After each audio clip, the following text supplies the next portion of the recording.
Hello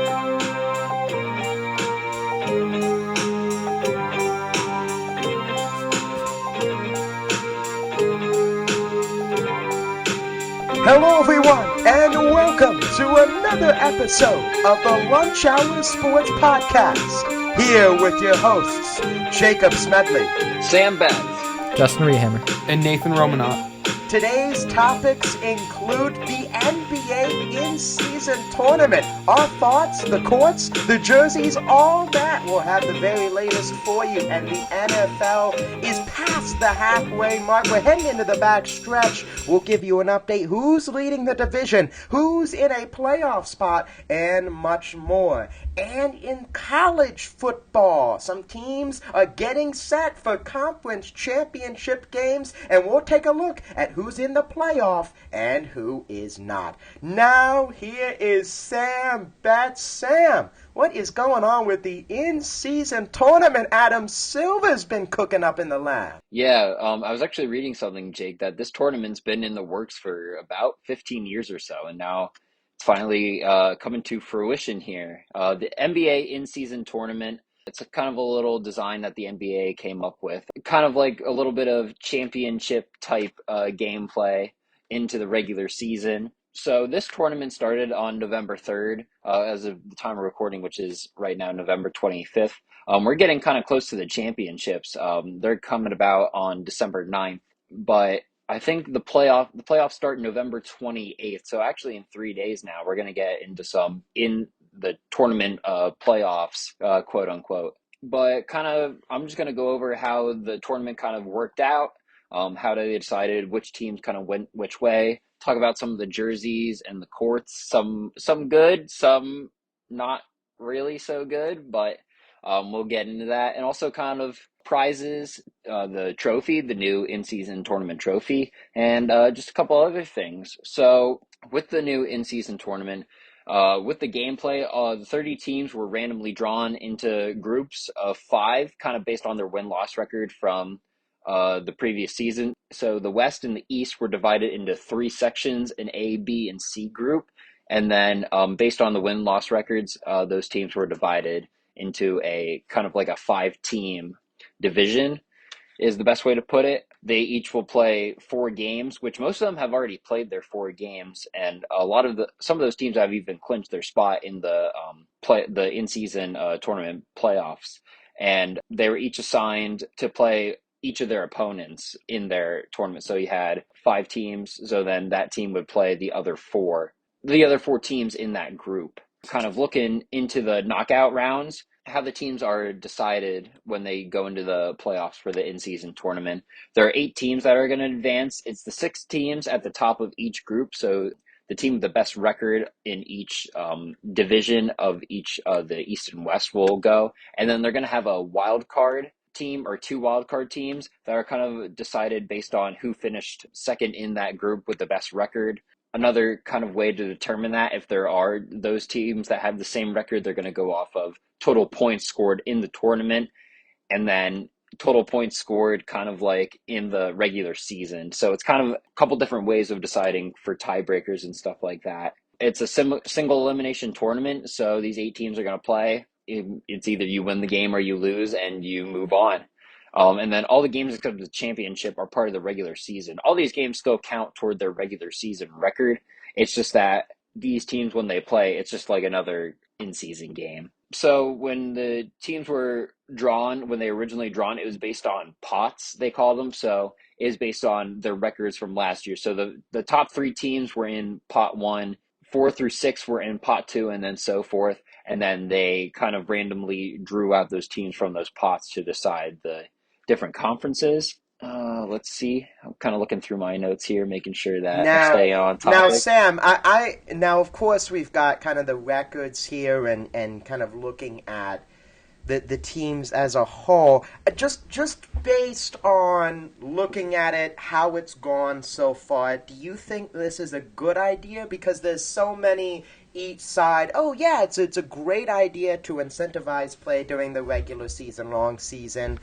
despite, as we'll get to, the appearance of it all through the different teams. Do you think it's a good idea, or do you think it's something that's not needed? It's interesting. So, first of all, why did the NBA decide to do this in the first place? Well, I was reading something online and it said that basically they wanted to help compete for viewership against the NFL. It was something different that they wanted to put in place because the NFL, especially around November, December, this is football season.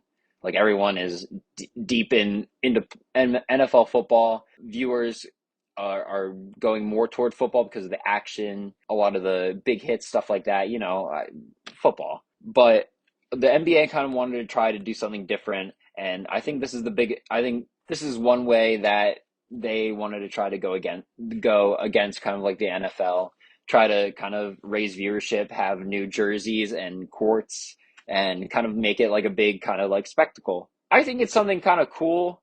Is it necessary? Did the NBA like need to do it? No, I don't really think they need to do it. But I think it's kind of interesting. It gives something for teams to play for. So one of the prizes actually the players do get extra money based on how far they get into the knockout round. Well, first of all, they had to get to the knockout round first, so you already get a little extra cash.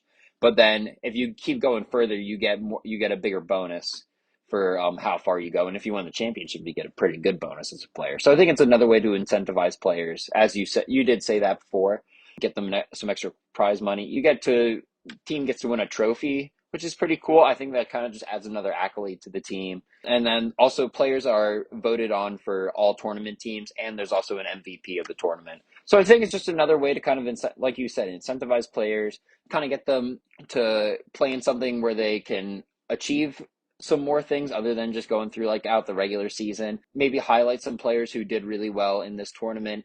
Is it needed? Probably not, but I just think it's kind of like a cool idea and something new that the NBA is willing to try. Yeah, I agree with you. I think at first I was like, what is going on? I don't know how they're trying to kind of merge two sports with soccer and basketball to keep intrigue. But after I thought about it and was talking with a friend who was just kind of like, yeah, I mean, it kind of makes sense though, because you have just the path of the season as a whole. You look at, okay, you start the season, there's not a ton of intrigue. They're going through kind of the motions, if you will. All of the teams are just kind of feeling each other out, if you will, the players, and getting in rhythm. And then you kind of hit the All-Star break, then it's the trade deadline, and then you get in every sport, really, you get that ramping up at the end, playoffs, and into that where there's the most intrigue. So I like the positioning of it.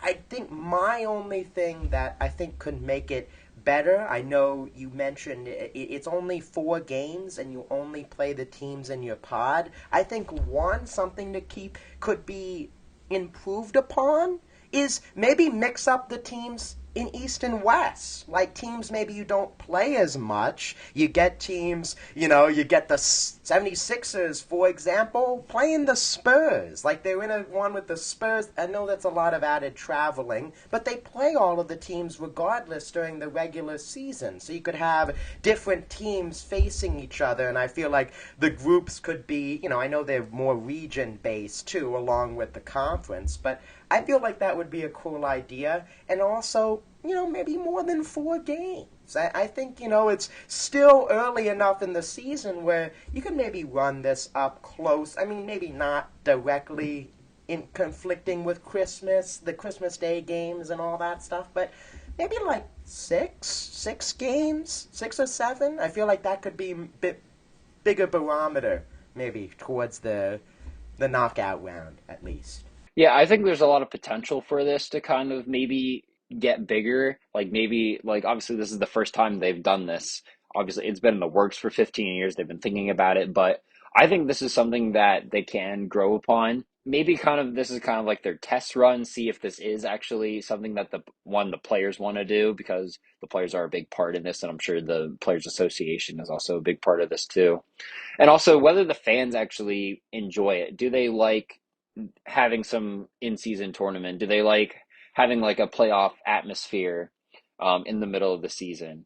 Do they like the courts and the jerseys that the players are wearing? Oh gosh, Sam. I mean, 'cause some of those are just hard to watch. I mean, the red like let. I mean, this. I'm just talking about the Sixers one. That's the one that I like saw the most, at least scrolling and looking at pictures. But just like the red court with the bar, you can hardly see the bar. I know some of them look better in person, and people. It's kind of grown on people, but just some of them are just.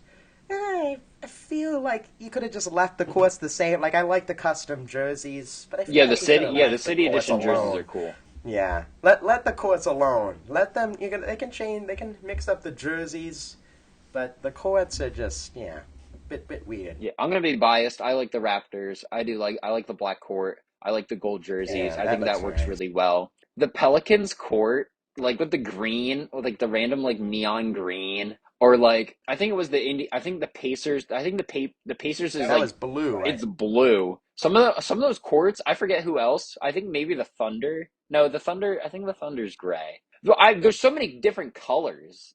Like some of those are hard to play. Some of those colors are. I think A rainbow barfed on these courts. That's what it is. A rainbow just barfed all over these courts. the Jazz's court is bright purple. Like that's gotta be hard to. Some of those courts are hard to look at. Like they look cool. Don't get me wrong. Some of them do look cool. But I'm just looking Yeah. at it from like a player perspective on actually like trying to focus and play on that court has to be. Finding the 3-point line on the court when the court's like green and you're trying to, or like orange or red, and you're trying to find where the 3-point line is to take a shot. Yeah, but yeah, it's some of them are good, some of them not so good, and I think we've trashed some of them enough. But I think they're cool. I think they need to rework some of the colors of the court. I think they could have just kept like a regular court and maybe just changed the logo, but that's just me. So kind of now finishing up, looking at the top teams in each group. So when we look at the East, we have the East A. We have the Indiana Pacers who were 4-0.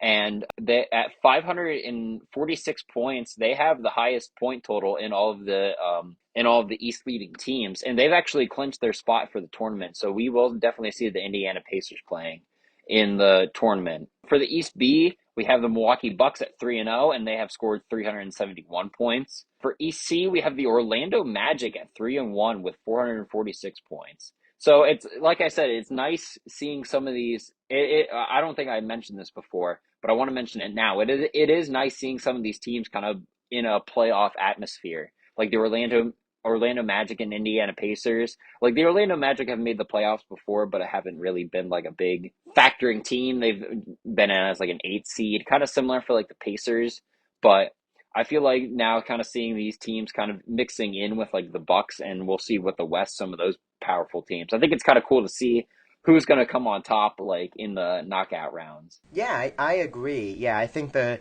Magic have really stood out in looking at kind of the season holistically as well. We're seeing these younger teams playing well, and something to note as well. I know you're talking about the points scored, but I know point differential is so huge, and you're seeing that in these games as well, where it's end of the game, you really know one team's gonna win, like they're up 10 with like 2 minutes left. It's like winding down, but they're still shooting threes. They're still being aggressive. I know the one Sixers game they played against the Hawks. The Hawks were a little bit upset because I think Embiid, or was it might have been the Pistons. He took like a late three, made it to just extend the lead to push the point differential, because that's huge. That's really the tiebreaker at this point. You have the point scored, but you also have the point differential with your wins. Like you mentioned, the Pacers, a 39-point differential right now, tied with the Bucks for the highest in the East group,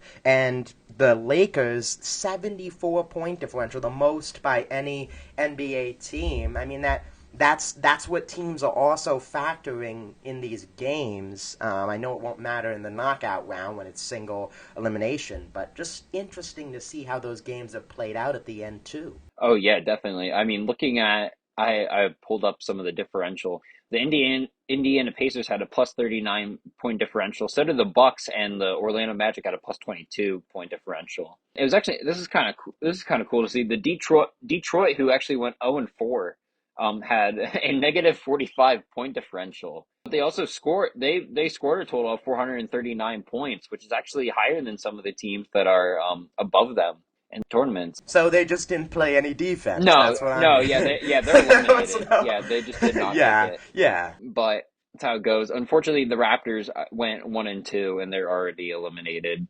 And they have a negative 9 point differential, so that's fun. But moving on to the West, we have the Los Angeles Lakers at 4-0 with a with a plus 74 point differential at 494 points, and they have definitely clinched their spot for the tournament on the Western side. We have the New Orleans Pelicans at 3-1, plus 33 point differential at 463 points, and then I'm sorry, that was for West B. And then for the West C group, we have the Sacramento Kings with a plus 29 point differential. They're at 358 points. I mean, if LeBron wins the in-season tournament, is he the GOAT? Is that the? I heard that. I heard that on a podcast I was listening to. Is that a question that we have to raise here? Who knows? Maybe it'll put him above Michael Jordan because now he has a championship that Michael Jordan doesn't have, or an MVP that Michael Jordan doesn't have. So I don't know. A lot of speculation. The COVID ring, and now the in-season tournament. I mean, who else is beating LeBron at that? Yeah, Jake, that's pretty much all I have right now. We have our leaders. We're still kind of waiting for the last couple of games as play finishes up to determine who the wild card winners will be.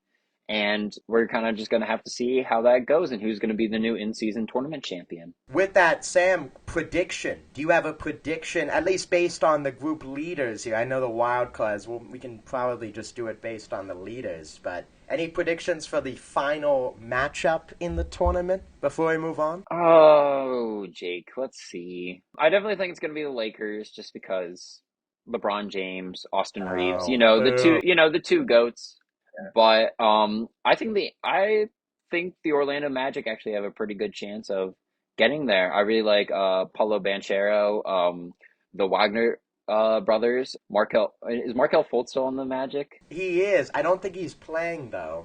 Jalen Suggs has been balling out. Yeah, too. Jalen Suggs has been doing really well. Wendell Carter Jr. So I think I'd like to see the Orlando Magic kind of take on the Lakers. You know what? I'm going with the P teams, Pelicans, Pacers. Oh, Two okay. high-flying offenses. Zion Williamson going up against Tyrese Halliburton. Would love to see that. We'll keep an eye on the in-season tournament. Thank you, Sam. Now for everyone's favorite, well, maybe to some, favorite segment of the show, the NFL segment. Justin, middle of the season, where are we standing in the standings in the NFL? Yeah, thank you, Jacob. Like Sam mentioned, it's the end of November, beginning of December, time for football, but not just any football.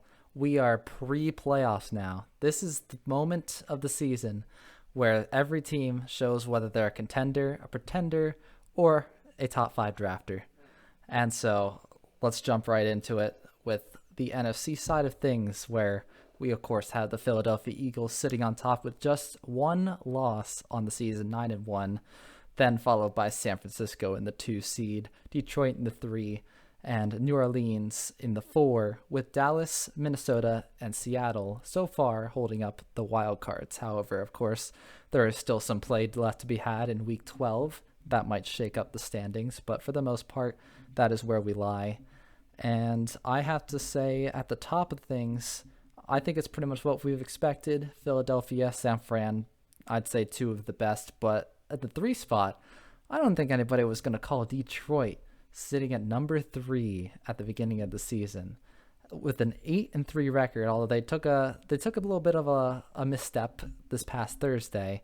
But for the most part, they have been pretty incredible this season to watch, and I like their chances going into the playoffs here. Yeah, I agree, Justin. I think the Lions have really surprised what what Dan Campbell has continued to do with that team, really embodying his that Detroit mindset of, the working hard, you're paying off. You got Jared Goff, who is having a career resurgence, and what they're doing offensively, running the football. What Jared Goff did very well in Los Angeles, they're doing again in Detroit, and he's playing well off of it as well. They're using the running game to set up the play action. Montgomery having a career year. Jahmyr Gibbs has come on extremely strong, proving the doubters wrong with the draft pick where they picked him.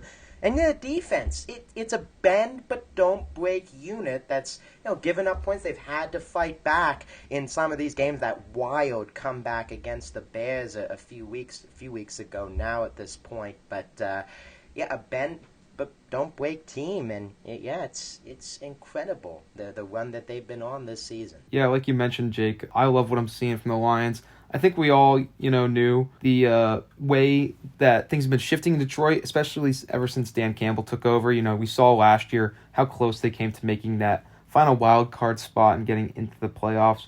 But this year they've just taken that next step that, not maybe we didn't expect it to be where it is right now, the third seed in the NFC. But, yeah, they're playing fantastic football. The offense is looking great with, like you said, Montgomery and Gibbs in the backfield, dynamic duo. And you have Amon-Ra St. Brown, Laporta, the tight end, rookie sensation, who has been balling out. Things are looking really good for the Lions.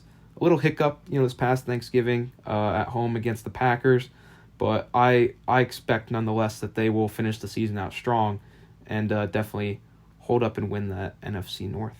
Yeah, it's looking really good for them. Although Minnesota not out of it quite yet, sitting at 6-5 in the middle of the wild card conversation. They still have a job to do if they want to make it to the playoffs. But let's talk about a different wild card team right now. Let's talk about the Dallas Cowboys, sitting at 8-3, just behind Philadelphia's 9-1. Although, 2 losses is 2 losses still. Coming into one of the matchups coming here in the next, 2 or 3 weeks, it's going to be interesting to see who wins that one. Last time Philadelphia and Dallas, they played, it was in Philadelphia, and it was a close game. Came down to, last few plays, a couple penalties here and there. But, this time it could be the game. I mean, I know that Buffalo is playing against Philadelphia tomorrow. Jake, I know you'll be watching. I know I'll be watching. I'll likely be crying, but, that's besides the point. Anything can happen. Anything can happen. If somehow, though, Buffalo pulls it out, that game in Dallas certainly means a lot more then. Because at that point, the records become tied and things become convoluted. Yeah. This Dallas team is playing extremely well, and just watching the game the other day against the Commanders, the methodical beatdown that they put on that team, forcing a defensive coordinator to be fired, and the defensive line, like they put two coaches out of a job essentially after that game, and what DeRon Bland, the history that he's doing on the defensive side, incredible. The interceptions, the 5 picks, 6s breaking an NFL record. And then on the offensive side, and the big argument is, the teams that they're playing, they're beating the Commanders, they're beating the Giants by a lot. Don't mean to bring that up, Nate, but beating these other teams that aren't getting it done against others. So, I mean, there is that. But they're playing the teams on their schedule, and they're playing well. They're clicking together. Running game's going strong. CeeDee Lamb is one of the best receivers in football. He's showing why. Dak's balling out, limiting the turnovers. And that defense is showing why they're an elite unit. So right now, they are a Super Bowl contender. You got 2 in the same division, and like you said, I think that's going to be a game that, like the first one, is going to come down to the last possession. It is probably, score is going to be like 20 in the 20s, in the 30s. There'll be a 1-possession game, and it'll be which team limits the mistakes more. And that's the one that'll come out. And I maybe a bold take, the number 1 seed in the NFC is going to be from one of those 2 teams. And I know the Lions have a shot. I know the 49ers have a shot right now. But my personal opinion, it's the Eagles it's the Cowboys. And the Lions and 49ers are right there kind of there as well. I think they're all at that same level, but that's what I see. Yeah, Dallas is an interesting team. There's no doubt. I mean, the talent they have on the offensive and defensive side of the football. I mean, like you said, CeeDee Lamb is balling out this year. They have Tony Pollard in the backfield, Ferguson at tight end. Dak, to his credit, is playing very well this year, limiting his turnovers and keeping them respectable. And the defense is playing lights out, as you said, with, Micah Parsons obviously doing his thing. And shout out Deron Bland. Man, has really helped my fantasy team this year. Thank you for all the pick sixes. But it's interesting because, like you said, the level of competition, the teams they're blowing out, not really up to that standard. And if you look at their 3 losses early in the season to the Cardinals, all right, count that as a wash. But then, they got smacked by the 49ers, and they lost on the road, of course, in a close one to the Eagles. So those 2 teams that they're directly competing with in the NFC title race, they lost. Obviously, they're going to have a chance to avenge that loss to the Eagles coming up, as we've talked about. Where do I see this Dallas team? They're a good team. I don't know if I would put them, I don't think I'd put them ahead of either the 49ers or the Eagles right now. But that could definitely change, moving forward and seeing how the season ends. But they're definitely a dangerous team with the weapons, like I said, they have on offense and defense. Yeah, and then I don't think we need to really talk about the 49ers. They're 3.5 games up on the next closest person in their division. I think they've pretty much got at least the 3 seed locked up here. But I do want to mention the New Orleans Saints because their division is very particular. Oh, the NFC South again. We want to talk about the NFC South? Yes, they have a very they got a problem there. It's called, everybody's bad. And when you have a condition like that, teams like the Atlanta Falcons and Tampa Bay Buccaneers, which are both 4-6, have a chance of making the playoffs.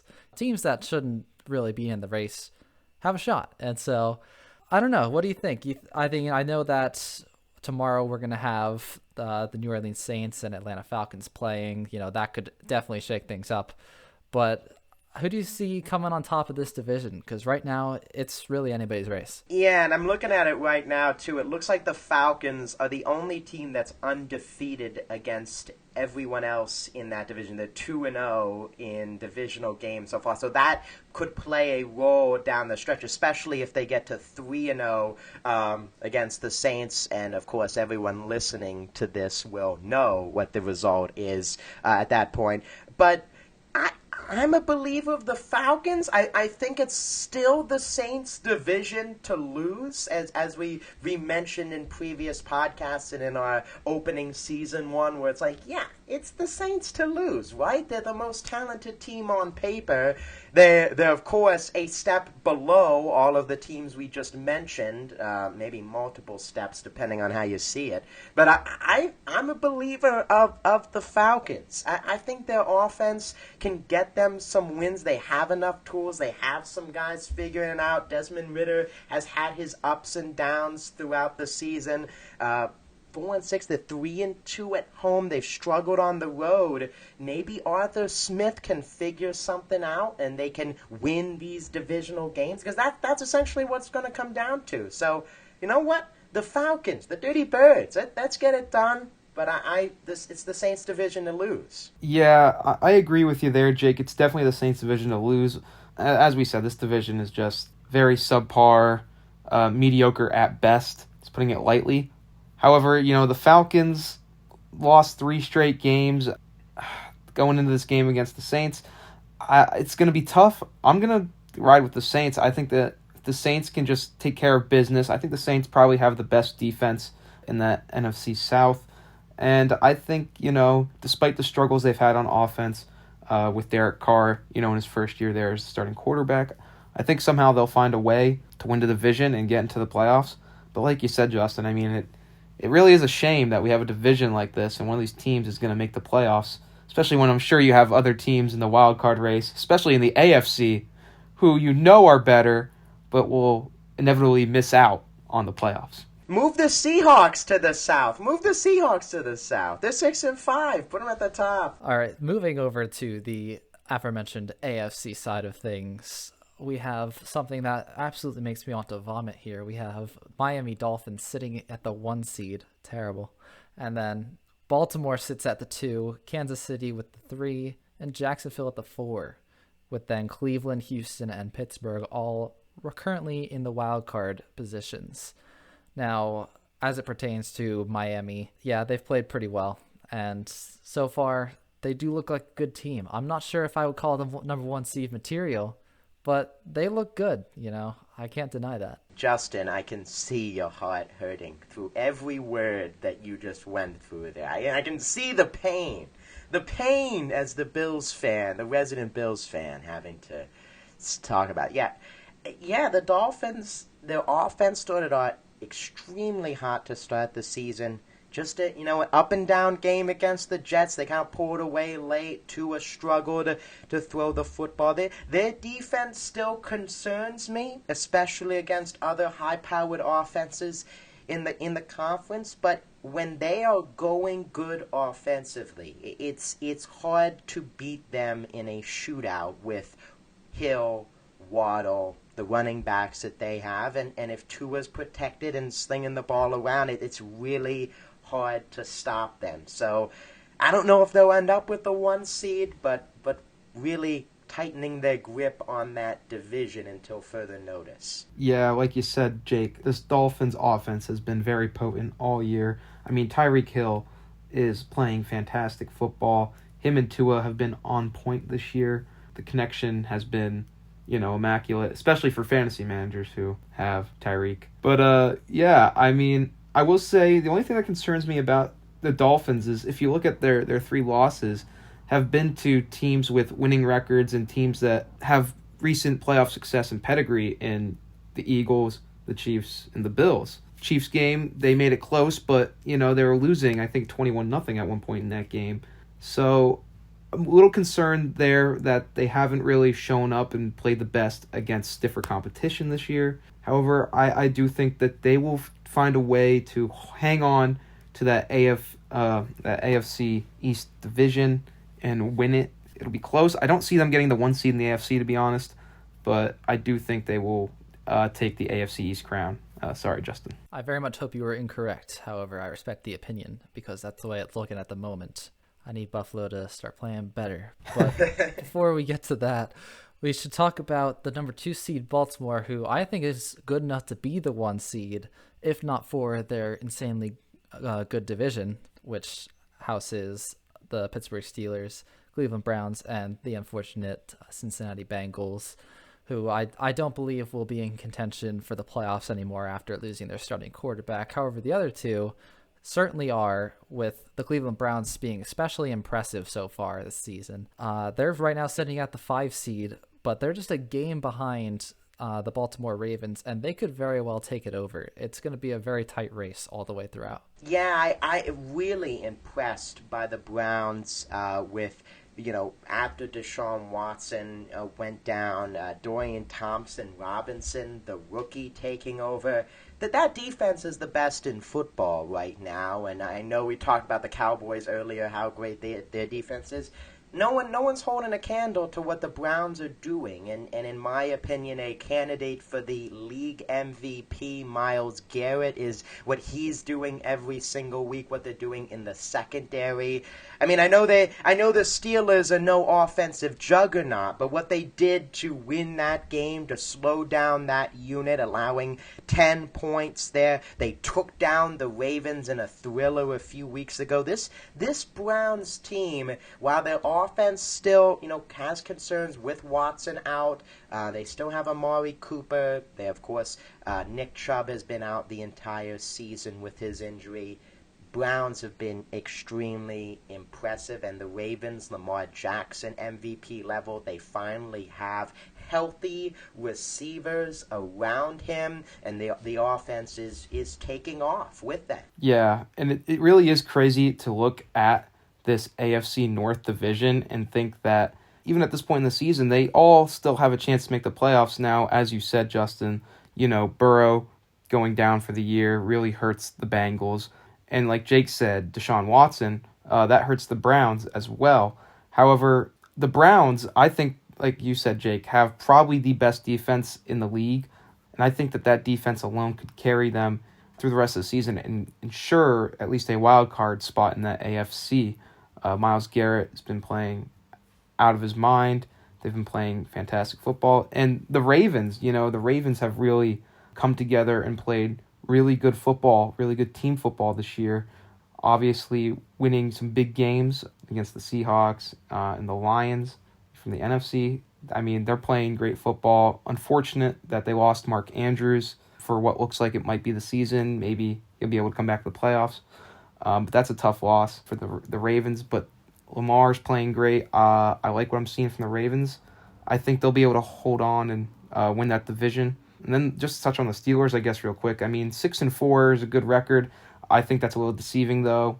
Again, they have a great defense. Don't get me wrong. The Steelers' defense is definitely a top 10 defense in the league.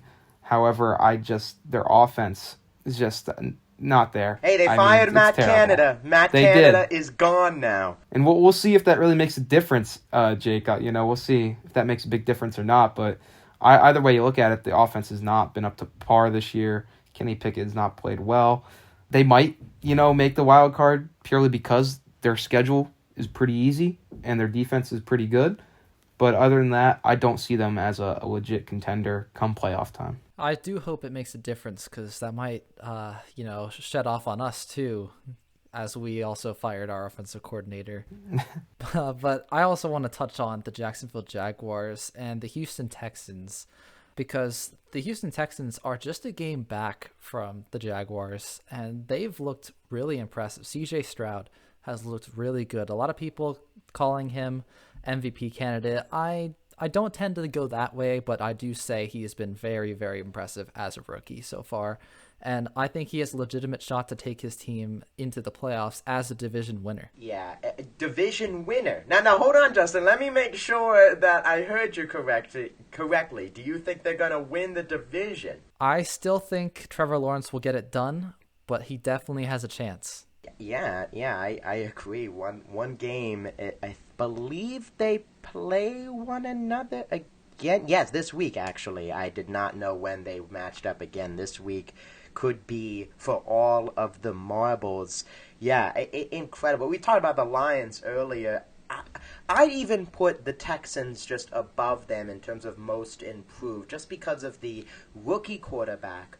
All of the stuff that they have dealt with, not only last year, but over really the past 4 or 5 years, really since they made the playoffs last, what this team has undergone in terms of the turnover from the ownership, the general manager, the coaches, and yeah, D'Amico Ryans, his imprint on that team has been phenomenal.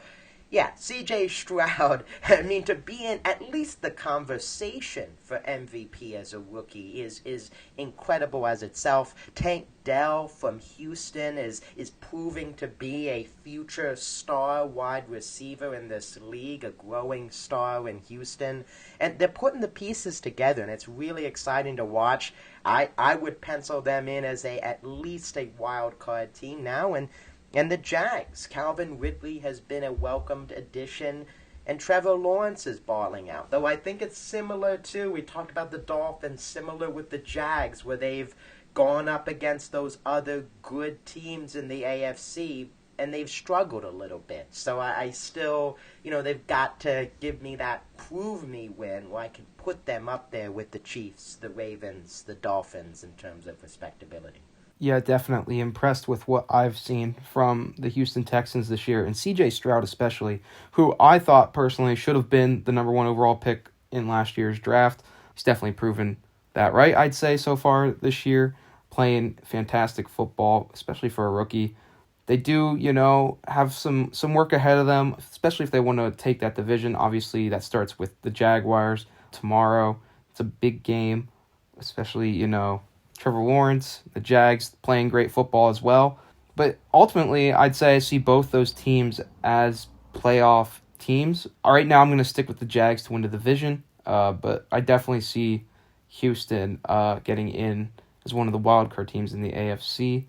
I've definitely, just been overall impressed, like Jake said. I think they've probably been the most improved team to this point in the year. Before we move on, I'm just looking at these home and away splits here in the AFC South. The Jaguars are 3-3 at home. They're 4-0 on the road. The Texans are 4-1 at home. They're 2-3 on the road. Interesting. It gets even crazier. Indianapolis is 1-4 at home. They're 4-1 on the road. Okay, crazy. The Titans are 3-1 at home. They haven't won a game on the road. They're 0-6. The polarity with the home and the road split's just crazy in that division alone. Well, if you're a betting man, I guess that means you're picking Jacksonville next week, right? I guess so. I don't know. I mean, Justin, if you're going to mention it, I got to shout out my Denver Broncos. We have the longest win streak in the NFL right now. You know, from 1-5 to 5-5. Everybody watch out, because Broncos country, we're riding right now. I have to shout out the Broncos too, because they got our offensive coordinator fired, and I appreciate that. They did. So Bills fans everywhere, be thankful for that, all right? We helped you guys out. We really did you guys a favor there. Russ is cooking in the kitchen. Moving from the NFL to the college game. The regular season wrapping up just this week. There have been games going on today, Saturday, as of recording. Nate, we'll start with our reactions to the season. Right now, just taking a look at the rankings for the season. Got some games wrapping up. Florida State going on right now. Georgia number 1. Ohio State number 2. We'll get into their game today against Michigan in a second. Michigan number 3. Washington number 4. Rounding out the top 4 of the playoff. You got other teams. Florida State, Oregon in there, Texas, Alabama, Mizzou, and Louisville wrapping up the top 10. Penn State, Ole Miss, Oklahoma, they're 11, 12, and 13 outside looking in. But Nate, kind of first off, looking at the rankings, any surprises as we head into championship weekend next weekend? I wouldn't say there are too many surprises. You see a lot of, I'd say, college football blue bloods, if you will, up near the top of the rankings. I mean, teams like perhaps Louisville and Missouri had surprisingly good seasons. You know, Louisville is going to be playing for an ACC championship game next weekend. Unfortunately, they lost their regular season finale against Kentucky today. However, still a fantastic season for them. But if you look, at the top there, just teams that you expect to be there are there. I mean, Georgia, the 2-time defending national champions, have taken care of business once again this year, and they've earned their right to play Alabama in the SEC championship game. That is going to be a fantastic game to watch next weekend. And then, unfortunately, for us Penn State fans, the Michigan and Ohio State, 2-3 respectively there. In the game, as you said, that was played today. I mean, another fantastic game for the general spectator. Michigan, of course, pulling out the win just barely, 30-24. I think that these are all teams, and even Ohio State, despite the loss, has still had a great season. Washington went undefeated as well. Great teams there. I think that this year's playoff is really going to be something special when it comes down to it. Now, before we get into the playoff and start looking ahead at those games, we've got conference championships going on. You talk about the game, Michigan beating Ohio State to punch their ticket for the Big Ten championship game. I have all of them up on ESPN. So, Nate, let's just run through them all, at least the ones we know. There is still the Mountain West championship, which is yet to be decided. So, Hold disappointed at that. New Mexico State against number 25 Liberty, starting off with Conference USA on December 1st, next Friday. Yeah, and you know what? Shout out to Liberty, because they have finished the season 12-0, I believe for the first time in their history, I read. So, I mean, they had a heck of a season there, and I don't see why it won't continue. I'm going to take Liberty to win, what is it, did you say Conference USA? Conference USA. Yeah. I think Liberty will win Conference USA and go 13-0. Justin, Sam, any thoughts as we go around the horn here? Well, I don't know a whole lot about the college football world, but the way it sounds is that Liberty's got all the momentum. Got to ride with it. What's New Mexico? What's New Mexico's record? 10-3. The new. I think they're the Aggies. Yeah, the I Aggies. Yes, Yeah, they're the believe. Aggies. Yes. I thought so. 10-3. They beat Auburn. They beat Auburn. They beat Sam, Auburn? If you lose On more the than like one road. game in college football, you're a bad team. Auburn. Yeah, Auburn is not having a great season, but they beat Auburn on the road. I think I'm still gonna go Liberty. I'm gonna go with number 20. I'm gonna go with the ranked team. All right. You know what? I'm going to make it a clean sweep. Liberty starts it off with the dub. Then it's the Pac-12 championship game Friday night, 8 o'clock on ABC. Number 6, Oregon, 11-1. Bo Nix and company going to face Washington. Michael Penix Jr. and company looking to punch their ticket to the big dance, 12-0.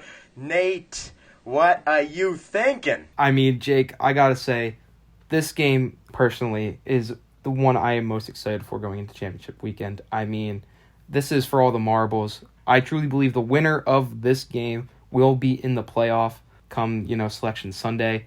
And like I said, all the credit in the world to Washington. Went undefeated. They beat Oregon in the regular season at home. Oregon missed a game-tying field goal as time expired in the fourth quarter. That would have sent to overtime. And listen, Oregon, ever since that loss, has played fantastic football. Bo Nix, I'll say it right here, right now, Bo Nix should be the Heisman winner this year. He has played out of his mind. His completion percentage, I believe right now, sets an all-time record for the best completion percentage by a college football quarterback in the regular season. His numbers have been great. And to Washington, they've looked a little rocky maybe since that game. They've had some close games against lesser opponents. Today, again, the Apple Cup against Washington State, they only won by 3 points. And with all that being said, definitely no bias in this pick. I am taking the Ducks to win the Pac-12 championship game, avenge their one loss on the year, and they will go to the college football playoff as a result. Yeah, as Nate said there, this is the revenge game, and I think they get that revenge. Give me Oregon. Round 2 for the Ducks, Sam. I'm gonna go with Michael Penix Jr. I'm going with Washington. They've been such a dominant team this whole year. I mean, going 12-0. All right, get out of this Discord. I might be wrong for that, but I'm going Washington. Looking at the spread here for those that are of age, of course. Oregon favored by 9.5. I'm going to go with the Ducks. Make it 3 out of 4. I think the Ducks get the revenge. As you mentioned, Nate, I think the Huskies are slipping a little bit at the end of the season. Moving over to Saturday, starting it off at noon, the Big 12 championship game. Number 20, Oklahoma State finished the regular season 9-3, facing off against the Horns, Texas, number 7 ranked, 11-1. The Big 12, it's always fireworks whenever they play down there. Very, very good offenses down there. I think that the Horns, Texas, will get the win. Oklahoma State just barely snuck by today against BYU. I like Texas to win the Big 12 in their final year in the Big 12. I think that the Longhorns win it, and they'll have a very strong case to make the playoff. Yeah, I think I've got to stay in agreement here. Top 10 team in Texas, and I think that they're going to keep rolling. I'm going with the Longhorns, have a long history of being a dominant football team. Let's go Texas. Oklahoma State's offense is no joke, but I'm making it a clean sweep, putting the horns up. The Longhorns take down Oklahoma State. At noon as well, the Maction. Who doesn't love the Mac?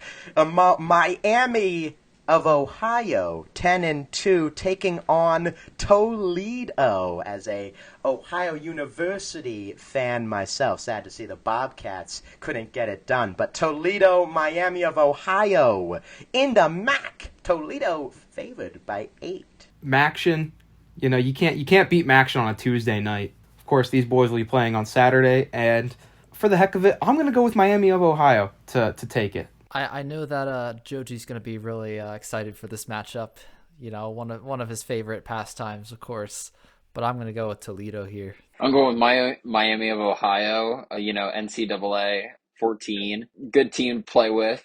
So, but no, I'm going to go Miami of Ohio for this one. I'm going to split us up. Toledo. We got 2 votes to 2. We'll have to check back in our next episode, see who got the edge.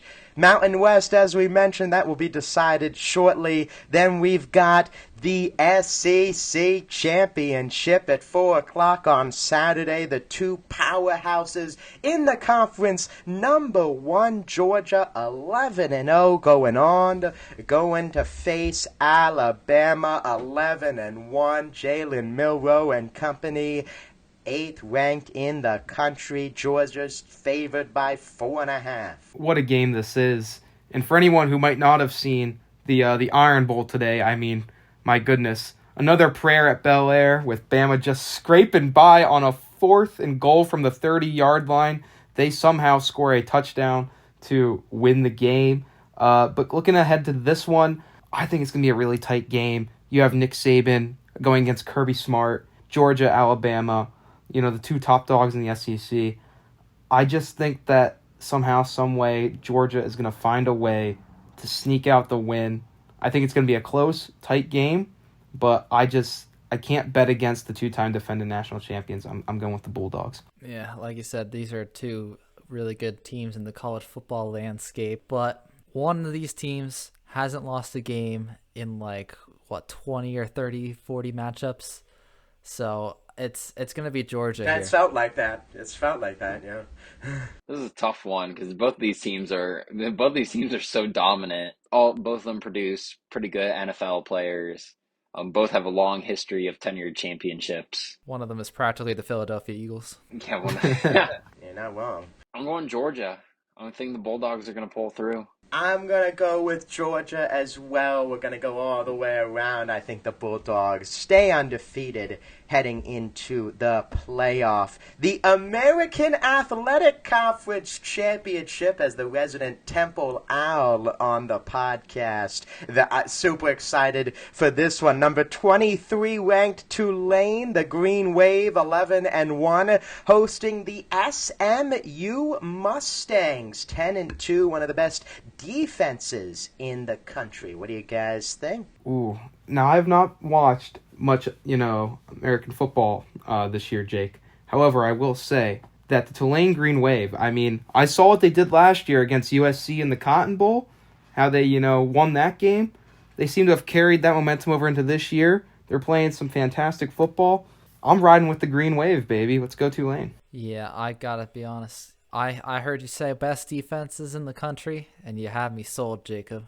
All right, SMU, I guess. That's right. Let's go. All right. Tulane, roll Wave. We're doing another split. Give me the Mustangs. Now, it depends. I was watching the game today, SMU against Navy. SMU was crushing it. They were up 49-14. But their starting quarterback, Preston Stone, got hurt during that game. 25 touchdowns, 6 interceptions, over 2,800 yards on the season. I apologize for not telling you that. I gotta sue you now. Are you switching it? I'll allow you to switch. Justin. I did not tell you that. You did not disclose that information. Yeah. Do you want to know switch? That before I place my bets. Okay. Do you want to switch? Do you want to switch your choice? I'll stay. Okay. I'll stay. Well, I'm going to stay with you regardless. I respect that, Justin. I'm sticking with it because I made that mistake.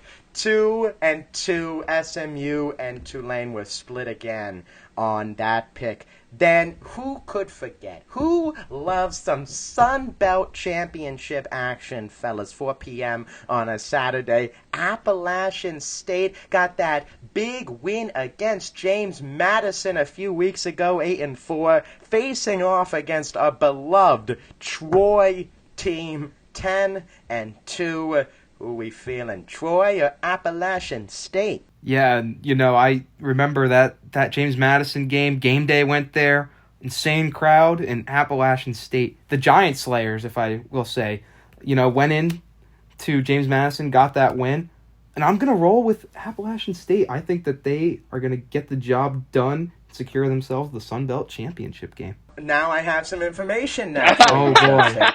They haven't lost. Appalachian State has not lost since October 21st against Old Dominion. They have won 5 straight games. So if that influences your pick, Troy has been on a rampage all season. They haven't lost since September 16th against James Madison.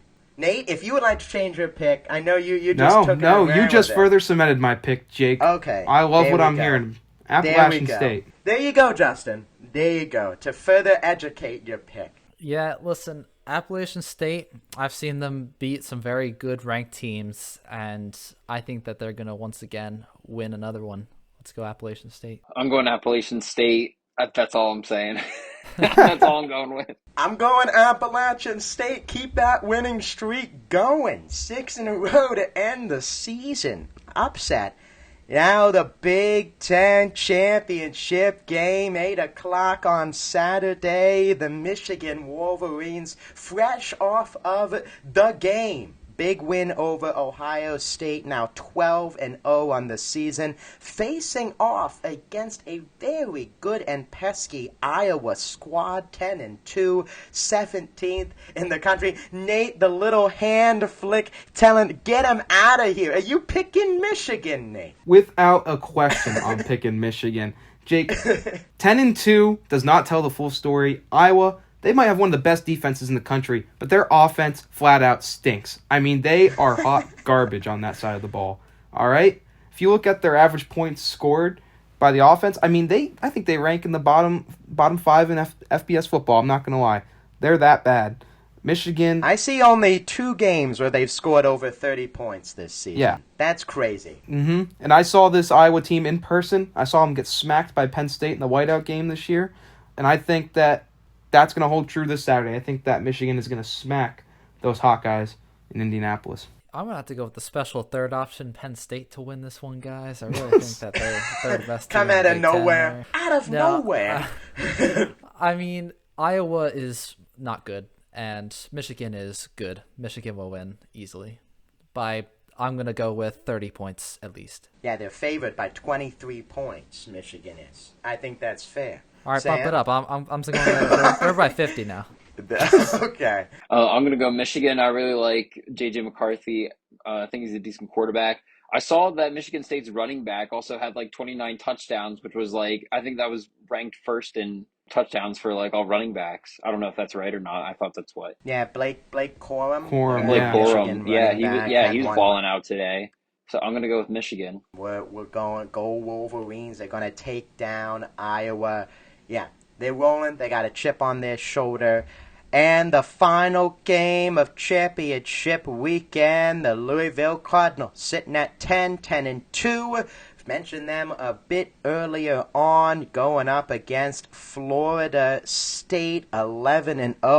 Update on that game, Florida State has come back. They're beating Florida right now. Again, Jordan Travis, their starting quarterback, is out, Justin. I'm letting you know right here, right now. Florida State, Louisville, wrapping up the night. To their credit, Florida State, they're having a tough game right now against the Gators, but as Jake said, seems that they are pulling away with the game a little bit here at the end. Going into the ACC championship game, it's going to be a tight one. You know, I think that despite losing today, that this Louisville Cardinals squad is going to find a way to end the dream and defeat the Florida State Seminoles for the ACC championship game and, you know, essentially end their playoff hopes. I'm taking the Cardinal. This one, I have to go with Florida State. I think that they have looked pretty good this year. They've been a surprise throughout, what I've seen.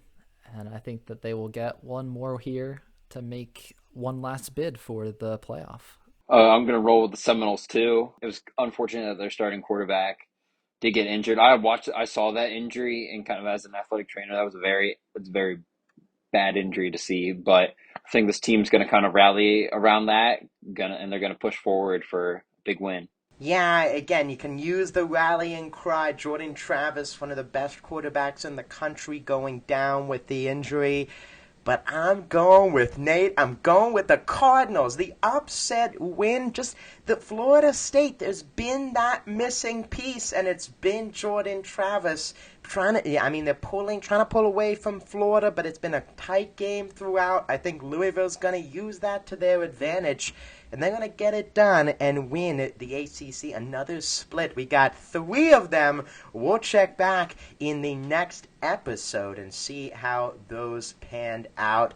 But that will do it for this episode of the Lunch Hour Sports Podcast. Again, for future episodes, you can listen along on YouTube, but we are also on Spotify for future episodes. Again, thank you all for listening, and have a great week.